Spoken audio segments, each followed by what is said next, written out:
We begin with a simmering row over the harnessing of River Nile's waters, and Ethiopia is insisting that Egypt's water interests will not be harmed by the construction of the Renaissance Dam. Now, the dam is already under construction despite requirements under international law that all Nile Basin states agree before such a project is undertaken. The Renaissance Dam is expected to require the storage of over 70 billion cubic meters of water from the Blue Nile, which provides Egypt with over 80% of its annual share of Nile water. The construction of the dam was effectively initiated some 2 years ago, following the signing of an agreement by most upstream Nile Basin states. Ethiopia will use the dam to generate electricity to meet its expanded development needs and the surplus for export. Now, this development is, however, being keenly followed by downstream countries in the Nile Basin. Egypt's President Mohamed Morsi was scheduled to meet with the Ministers of Foreign Affairs and Water Resources to discuss the Ethiopian dam situation. Ethiopia began the process of diverting the course of the Blue Nile River to continue the construction process of its Renaissance Dam, raising concern over Egypt's water supply. However, the power-generating dam is predicted to reduce Egypt's and Sudan's share of Nile River water by 18 billion cubic meters annually. The Egyptian government has stated that Ethiopia's decision to start building the dam does not mean that Egypt approves its construction. Well, the River Nile has been central to the lives of many Egyptians for centuries. And now the stresses of modern living, like traffic jams, are also being overcome using the waters of the world's longest river. The introduction of the Nile taxis has given many people a viable alternative for commuting to work. Clementine Logan has more. Egyptian politics may be divisive, but one thing all Cairo residents can probably agree on is that driving is, well, a bit of a nightmare. Bumper-to-bumper traffic on the capital's clogged roads has become unbearable in the Arab world's most populated city, and going underground doesn't offer much respite. The metro is suffocating because it's overcrowded, and there are more cars on the streets than people in the metro. That's why many of Cairo's stressed-out motorists are now opting for the waterways. Ahmed Amin used to spend nearly 4 hours a day getting back and forth to work before discovering the Nile taxi. He says the boat trips have reduced his daily commute by about 30% and leave him in a much better mood. It's calming and relaxing. When I get to work, I'm not stressed or nervous, and my performance at work is better than when I was driving. The new water transport service shuttles passengers up and down the Nile River. However, a one-way ticket costs just over $4. That's far more than a taxi and unaffordable for many Egyptians. The Nile is more commonly used for fishing, tourism and transporting goods rather than people. Although the government-run Nile bus has been chugging along the river since the 1960s, some passengers complain the boats are too old and the routes unreliable. This prompted the Nile taxi company to give transport on the ancient waterway a bit of a facelift. We wanted to change the way people use transportation instead of using jammed streets. The company plans to launch a new fleet of low-emission boats by July this year. Their goal in 2 years' time is to have 30 boats ferrying 15,000 passengers a day. This, they say, would relieve central Cairo of 3% of its vehicles. A welcome move, but a drop in the ocean nonetheless for the gridlock and pollution in this city of over 18 million people. Clementine Logan, CCTV. Well, let's get more on this developing story from CCTV's Adel Makhroui, who joins us live from Cairo. Adel, President Mohamed Morsi was to meet with foreign ministers to discuss Ethiopia's Renaissance Dam project. What was the outcome of that meeting?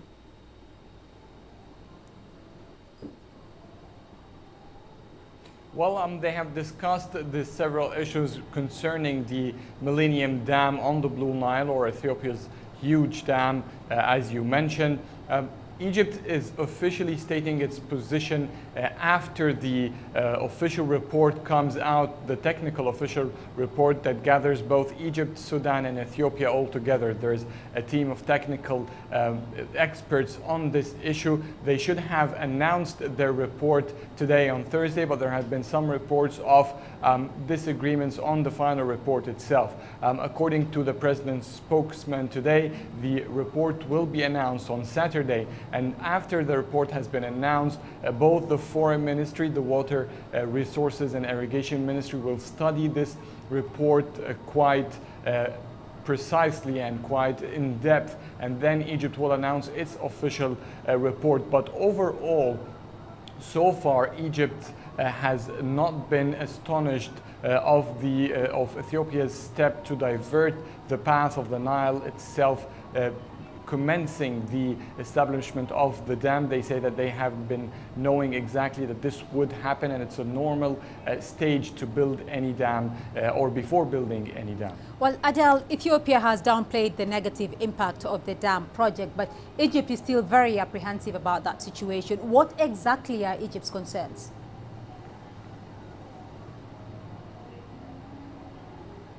Well, the first concern is about the amount of water.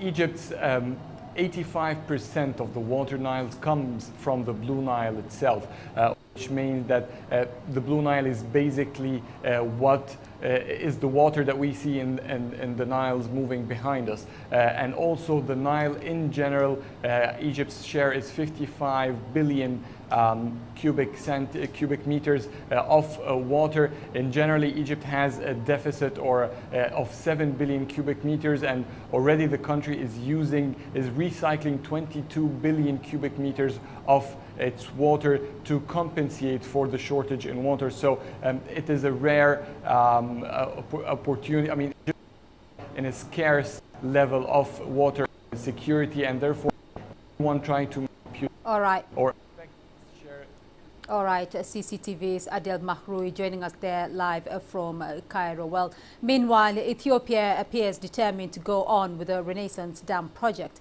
In an exclusive interview with CCTV's Girum Chala, the Ethiopian Minister of Water and Energy, Lemayehu Tegenu, said the diversion of the Blue Nile waters will in no way affect the flow of the Nile in the downstream countries.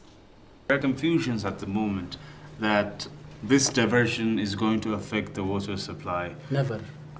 Can you explain that? Yeah, the river diversion doesn't affect any water supply to downstream countries. Mm-hmm. It is simply the change of the direction of the river. It doesn't affect the flow of the river. So how is your government working towards making, the countries of the region understand this construction is not going to affect whatsoever was happening before? We mainly depend on four main principles. Mm-hmm. Number one is win-win approach. Mm-hmm. Number two is equitable and reasonable utilization of the resource. Number three is we don't have plan that harm significantly the downstream countries. Mm-hmm. Number four is cooperation.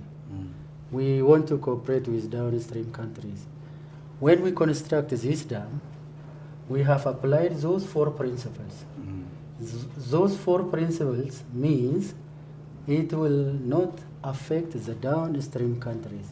Mm-hmm. We always stick to our principles. After the completion of this 6,000 megawatts of electricity producing dam, what is exactly that you're trying to achieve here? Of course, we will have power, mm-hmm. some megawatt power. This megawatt power will not only for Ethiopia, it will also serve for neighboring countries. Mm-hmm. Of course, we will have a fishery because the lake will create a sort of fishery. The dam will trap the silt that was transported for a long time to the downstream countries. The agroecology of the area will be changed. And to stay with us here on Africa Live, are still ahead on the program. The price of democracy. Is Zimbabwe capable of holding a general election later this year? And expanding the mission. The UN Security Council votes for extra troops for Abyei. Breaking news. Global trends. CCTV News brings you stories with the different aspects of Africa in the international content. With our reporters across Africa and all over the world, we'll tell you about the real Africa and how it impacts the world. Africa Live, every day, only on CCTV News.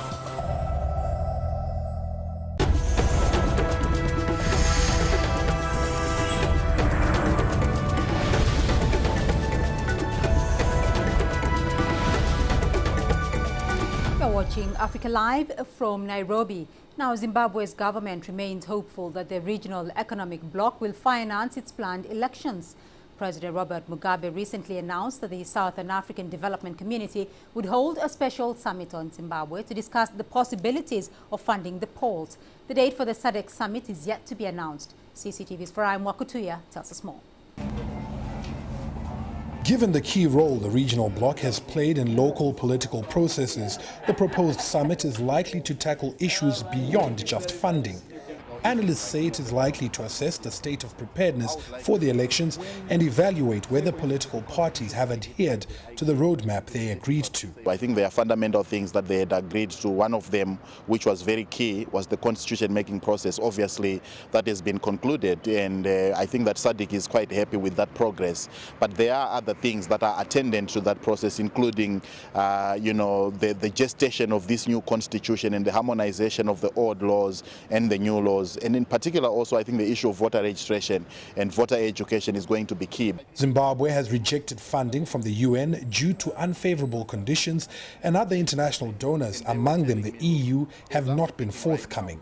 The EU recently said Zimbabwe has some way to go in implementing reforms to facilitate a credible election. However, Zimbabwe's counterparts in the neighborhood have the capacity to come to the country's rescue. When you look at economies like Angola and South Africa, they could certainly contribute. It's only $130 million, which is not a lot of money, really. And therefore, I would have thought that provided there was a political will to do it. The funding from SADC would most likely be in the form of a loan at concessionary interest rates. Observers say SADC would be willing to fund these elections because of the key role they've played in negotiating discussions in Zimbabwe. From the last election up to the conclusion of the constitution-making process, these next elections are pretty much seen as a climax to that facilitation role. Farai Mwakutuya, CCTV, Harare, Zimbabwe. Well, let's get more here from CCTV's Jack Barton, who joins us live from Brussels. Jack, what is the European Union's main concern in regards to Zimbabwe's preparedness for elections? Well, there are two main areas of concern, and one, of course, is funding, as we just heard before, and the other is security. Now, in terms of funding, Zimbabwe, of course, has taken a serious economic blow over the past decade, and the EU feels that at the moment, without that additional funding from other African states, and perhaps even with it, there's not going to be enough money in the pot to really ensure a credible election. On top of that, though, really is the security concerns. Even yesterday, we saw election violence in the capital, members of the ZANU-PF clashing with activists from their own coalition, the MDC, leaving several people injured. And the fear is that during the elections themselves, there's not going to be enough security in place under the current plans to really ensure that voters can cast that ballot without fear of intimidation or violence.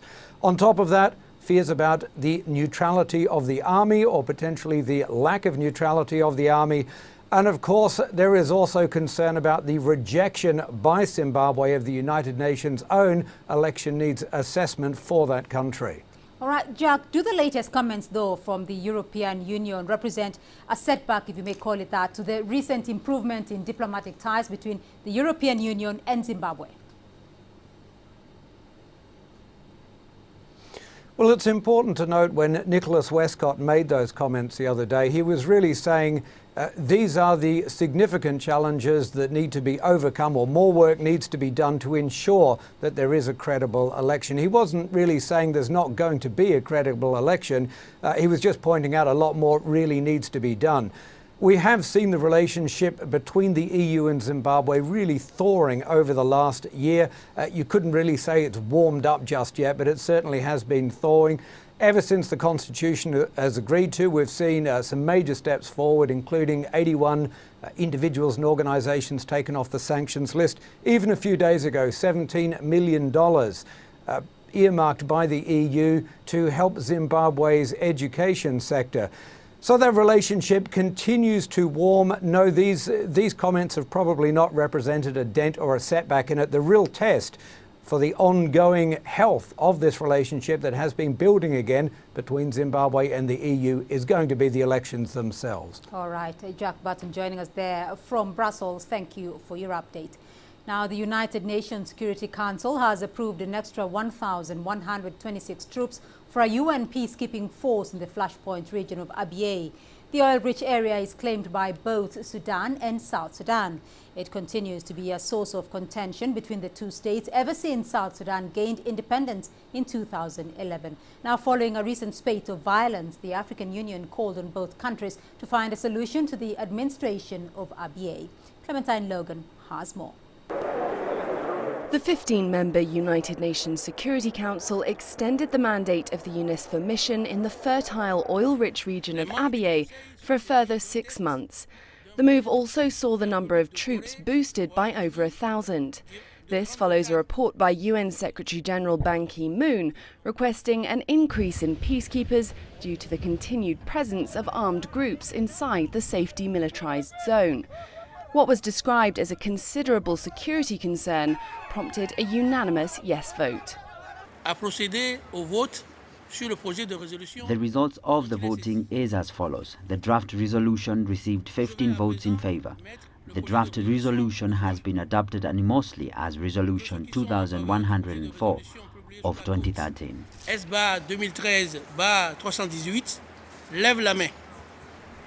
South Sudan split from its northern neighbour in 2011 under a 2005 peace deal that ended decades of civil war. Abyei was also meant to have an independence referendum agreed under the 2005 deal, but Sudan and South Sudan have been unable to agree which tribal members should participate. UN peacekeepers have administered Abyei since Sudan seized it in May 2011, following an attack on a convoy of peacekeepers and Sudanese soldiers, which the UN blamed on southern forces. Khartoum later withdrew its troops under a UN peace plan, but the contested region continues to be dogged by insecurity. And while it's hoped the resolution will go some way in improving life for civilians by demilitarizing the area, it's not seen as a cure-all solution. We view this border force and indeed the role they're playing in particular in Abyei as critical to enhancing security and stability along the border. But obviously only a lasting solution to the final status of Abyei can end the recurring cycle of violence. This cycle of violence prompted the African Union earlier this month to urge Sudan and South Sudan to find a solution on Abyei after clashes between rival tribes killed a prominent tribal leader and an Ethiopian UN peacekeeper. Clementine Logan, CCTV. And we'll take another quick break here on Africa Live, but still ahead on the program. Heart to Heart. Egypt steps up campaign to raise awareness about heart disease.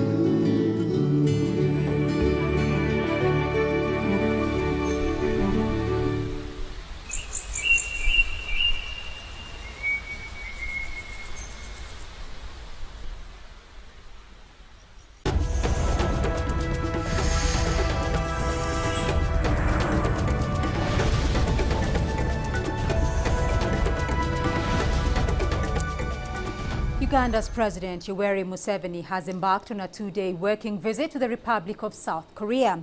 It is thought the president will meet with a delegation of business representatives to discuss investment opportunities in Uganda, as well as issues of trade, energy and development. CCTV's Eugene Zhang has more.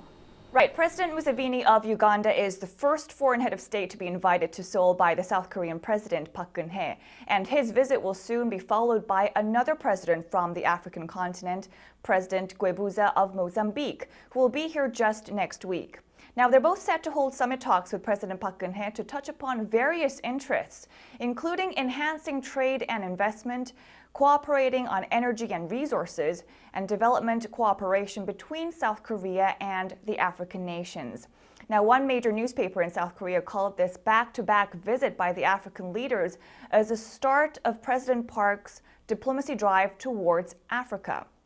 Now, President Park said on Tuesday that South Korea should now upgrade its diplomacy up one notch and broaden its diplomatic horizons to regions including Africa. Now, this year is also a meaningful year for South Korea and the two African nations, as 2013 marks 50 years of diplomatic ties between South Korea and Uganda and 2 decades of diplomatic relations between South Korea and Mozambique.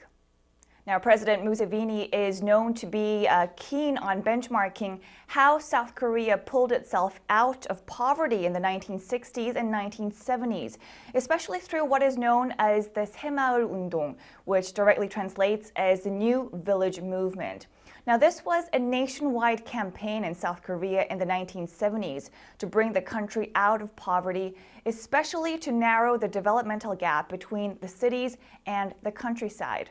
Now, this movement was led by the late President Park Chung-hee, who is the father of Seoul's incumbent President Park. So, on the last day of his 3-day trip, Museveni is set to visit the Korea Semaul Undong Center to learn more. Now, the 68-year-old president also showed strong interest in raising agricultural productivity in Uganda, so he took the time on Wednesday to talk to officials at the Rural Development Administration in South Korea who shared their experience in developing the rural economy and new technologies. His trip, which ends on Friday, also includes visits to major Korean conglomerates like Samsung and Lotte, as well as the combined cycle power plant near Seoul. Well, let's return briefly now to Egypt, where heart disease has been on the rise in Egypt over the past few years. Now, this has been attributed especially to social and economic pressures taking their toll on some citizens, particularly women. For the first time, the non-governmental organization, the Egyptian Heart Society, in collaboration with the American Heart Association, has launched a campaign in Egypt to create awareness of the dangers of heart disease and the importance of early detection. Yasser Hakim tells us more. It is considered the #1 killer in Egypt, with 79,000 deaths in 2011. At a rate of 21.7%, Egypt is ranked 33rd in the world from deaths from heart disease. That is why the Egyptian Heart Society has embarked on this mission to create awareness of heart disease for women in Egypt. Our target is 1,200 female patients, which they will make a measurement for the blood cholesterol and the blood sugar and the blood pressure, and come to take our opinion what we are going to do with her. She is high risk, she is moderate risk, she is low risk, according to the situation. In the campaign, which was launched successfully in the United Arab Emirates and Bahrain before, women undergo full blood tests. They measure their blood pressure, their height and weight, then fill in a form with their medical history. Test results and treatment is then provided to them for free by the organizers. We see the flow is very high, quite high, and the culture is changing, and there is a lot of awareness coming up. And most of the awareness program that we're doing is a preventive measures to prevent against hypertension and all risk factors that can cause heart diseases. Celebrities such as Olympic swimmer Rania Alwani, renowned writers Kina Fuad, and actresses Suhair Al-Murshidi and Hanan Mutawa were there to help promote the campaign. It's a fantastic idea. I think we need more awareness in Egypt. I'm delighted to be here and will be with them when they go on tour as well. A stroke can hit you when you least expect it. That's why we must all learn to have regular checkups to avoid complications. The group here are doing a great job. We should all be encouraging them. The feedback seems to be positive towards this campaign from the women who were tested. I found out about it by coincidence while shopping. It is a great idea. I hope it attracts more attention nationwide. The campaign will be moving from Cairo to Alexandria and other governorates. They will also be handing out hearts like this one to all women around Egypt, hoping that this will create awareness for the country. This is Yasser Hakim for CCTV, Cairo.